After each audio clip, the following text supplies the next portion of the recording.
Assalamualaikum warahmatullahi wabarakatuh. Perkenalkan, nama saya Desi Anggar Aditya, peserta Latsar CPNS BPSDM Gelombang 2 Angkatan 9 dari Kota Cirebon.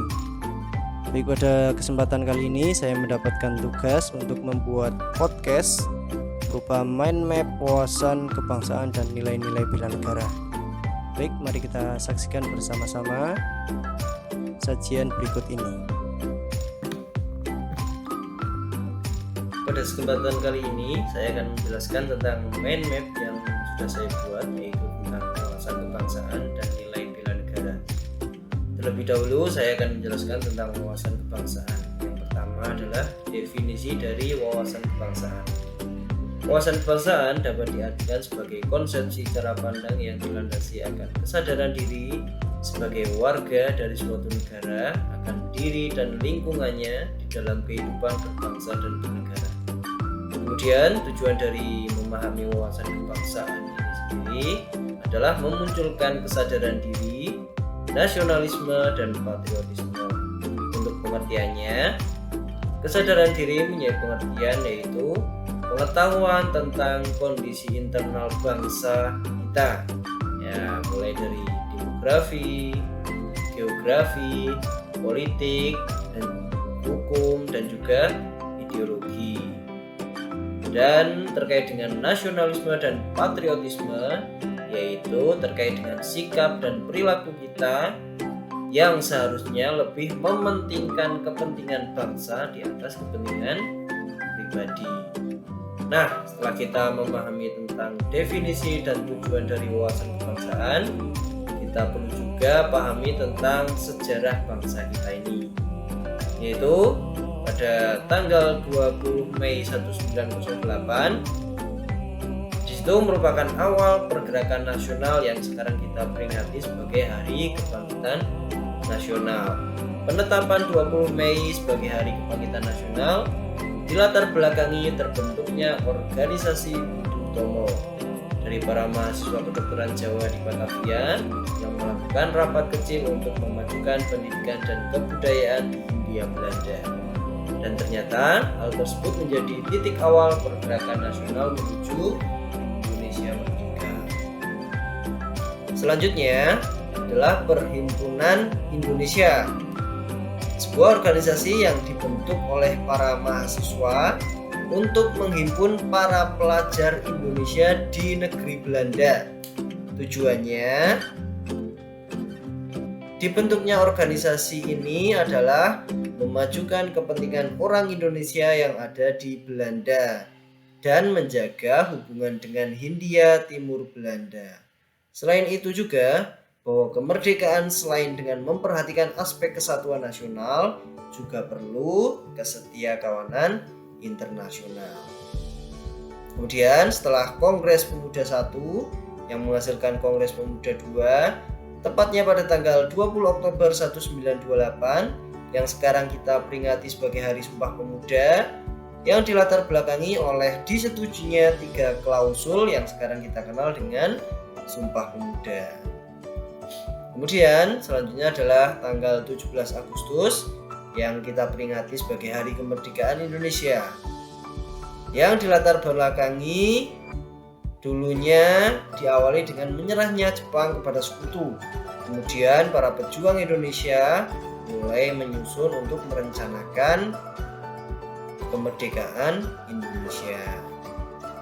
Poin selanjutnya yang akan saya sampaikan yaitu terkait dengan 4 konsensus dasar berbangsa dan bernegara.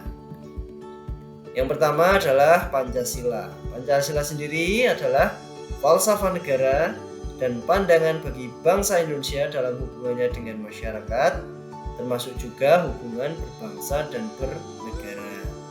Kemudian yang kedua adalah Undang-Undang Dasar 1945 atau UUD 1945 yang dirancang sejak 29 Mei sampai 16 Juli 1945 oleh BPU PKI. Kemudian selanjutnya ada Bhinneka Tunggal Ika, yaitu semboyan yang diambil dari Kitab Sutasoma karya Empu Tantular yang mempunyai makna yaitu berbeda-beda tetapi pada hakikatnya satu, ya, yang mencerminkan seperti bangsa Indonesia, karena keberagaman suku, bahasa dan budayanya, akan tetapi tetap satu, yaitu satu Indonesia. Dan yang terakhir adalah NKRI, yaitu terbentuknya Negara Kesatuan Republik Indonesia pada proklamasi kemerdekaan, sekaligus menyatakan kepada dunia bahwa sejak 17 Agustus ada negara baru, yaitu Negara Kesatuan Republik Indonesia. Baik, poin selanjutnya yang akan saya sampaikan yaitu tentang jati diri bangsa. Ya, ada beberapa terkait dengan jati diri bangsa. Yang pertama adalah bendera, ya, bendera Indonesia atau yang kita sebut sangsaka merah putih. Kemudian yang kedua adalah bahasa, ya, bahasa kita sebagai jati diri bangsa yaitu bahasa Indonesia. Kemudian yang ketiga adalah lambang negara yang berupa Garuda, burung Garuda atau Garuda Pancasila. Kemudian yang terakhir adalah lagu kebangsaan, yaitu lagu Indonesia Raya. Baik, itu terkait dengan wawasan kebangsaan. Selanjutnya saya akan membahas terkait dengan nilai bela negara. Yang pertama, untuk terkait dengan nilai bela negara ini kita bahas terlebih dahulu terkait dengan definisi dari bela negara. Bela negara adalah tekad, sikap, dan perilaku serta tindakan warga negara baik secara perseorangan maupun kolektif dalam menjaga kedaulatan negara, menjaga keutuhan wilayah dan keselamatan bangsa dan negara yang dijiwai oleh kecintaannya kepada Negara Kesatuan Republik Indonesia yang berdasarkan Pancasila dan Undang-Undang Dasar 1945 dalam menjamin kelangsungan hidup bangsa Indonesia dan negara dari berbagai ancaman. Itu adalah definisi dari bela negara. Kemudian selanjutnya, dalam Undang-Undang Republik Indonesia Nomor 23 Tahun 2019 tentang pengelolaan sumber daya nasional untuk pertahanan negara pasal 7 dijelaskan bahwa keikutsertaan warga negara dalam usaha bela negara salah satunya dilaksanakan melalui pendidikan kewarganegaraan dengan pembinaan kesadaran bela negara dengan menanamkan nilai dasar bela negara. Ya, ada 5 nilai dasar bela negara. Yang pertama adalah cinta tanah air.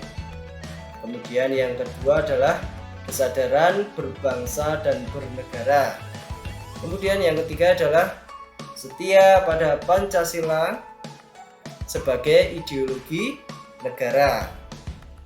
Yang keempat, rela berkorban untuk bangsa dan negara. Dan yang kelima adalah kemampuan awal bela negara. Ya, itu adalah terkait dengan nilai bela negara. Ya, tadi kita sudah mempelajari tentang wawasan kebangsaan dan nilai bela negara. Kemudian poin terakhir pada kesempatan kali ini adalah implementasi terkait dengan wawasan kebangsaan dan nilai bela negara sebagai seorang ASN. Ada beberapa contoh yang akan saya sampaikan terkait dengan contoh implementasi wawasan kebangsaan dan nilai bela negara sebagai seorang ASN. Yang pertama adalah setia pada Pancasila dan Undang-Undang Dasar 1945. Kemudian yang kedua, mengabdi kepada negara dan rakyat Indonesia. Kemudian yang ketiga, menjalankan tugas secara profesional dan tidak berpihak. Kemudian yang keempat, menciptakan lingkungan kerja yang non-diskriminatif. Kemudian contoh yang terakhir adalah melaksanakan kebijakan program pemerintah. Ya, berikut adalah beberapa contoh terkait dengan implementasi nilai-nilai bela negara dan wawasan kebangsaan sebagai seorang ASN. Ya, sekian penyampaian mind map dari saya. Saya akhiri. Assalamualaikum warahmatullahi wabarakatuh.